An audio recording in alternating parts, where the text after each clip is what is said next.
Hello everyone! Since The Mandalorian is trending right now, I figured I'll go ahead and take a look at Legends continuity of the Mandalorian symbol and a little bit of the culture, so this will be kind of a brief overlook. And you're probably thinking to yourself, wait, so you're going to use this opportunity to talk about Legends material, not canon? Are you just doing it because it's trending at the moment? Yes. You know what they say? Hate the player, not the game. Or wait, is it hate the game but not the player? I don't know. Basically what I'm trying to say is, I'm cooler than you. Actually, you know what? Never mind. You're probably way cooler than me. Alright, so roll that intro.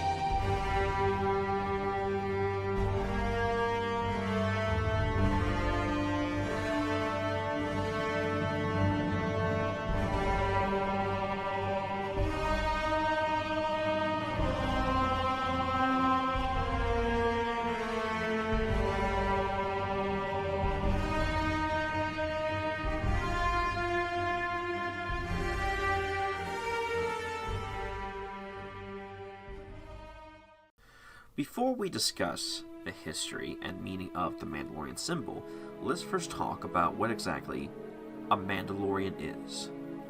The Mandalorians, hailing from the planet of Mandalore, are not just one species, but a group of different species, all with the common idea of strength and honor. Honor is being one of the most important things to a Mandalorian. My name's Canderous, of the Mandalorian clan Ordo. I've been fighting across the galaxy for 40 of your years. For my people, it is the honor and glory of battle that rules us. It's through combat that we prove our worth, gain renown, and make our fortunes. And this can also be reflected on how crafted and decorated their armor is. Their armor is the very presentation of a Mandalorian's honor, and is something that's very sacred to the Mandalorians.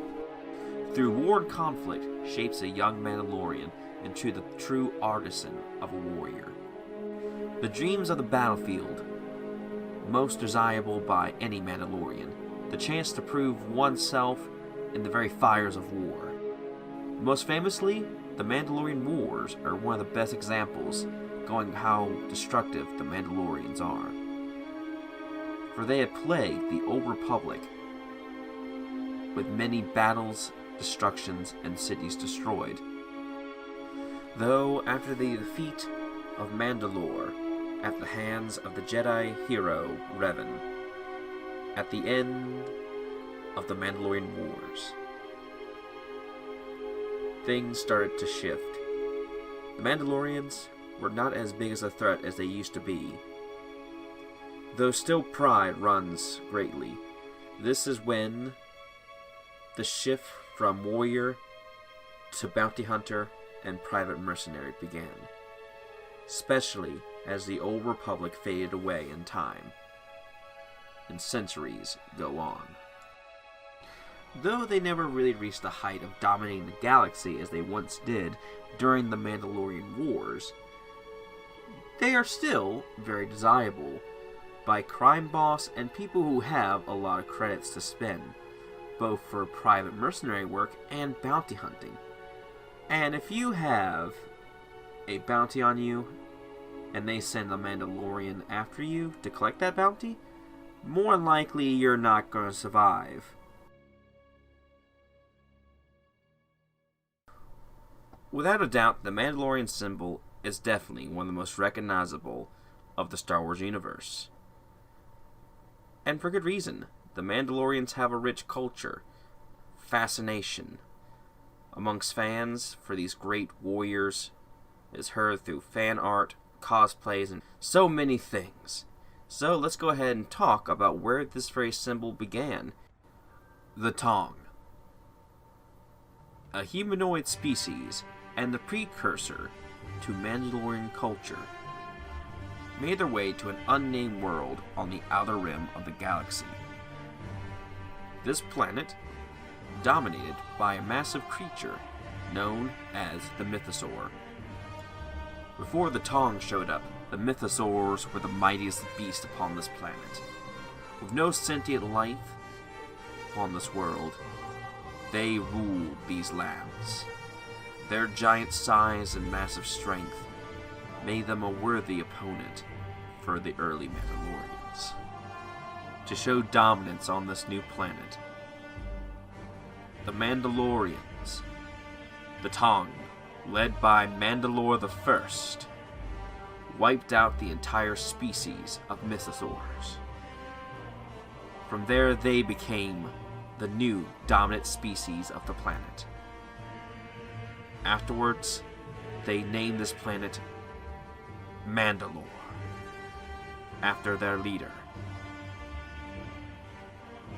And the very skull became the very symbol, the skull of the Mythosaur species that were wiped out by the early Mandalorians.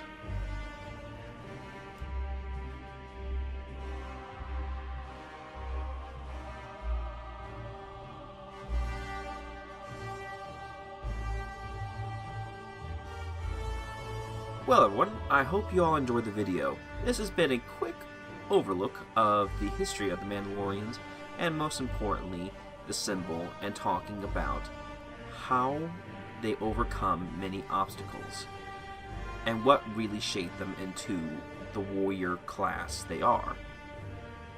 So, without further ado, I bid thee farewell, and may the Force be with you, always.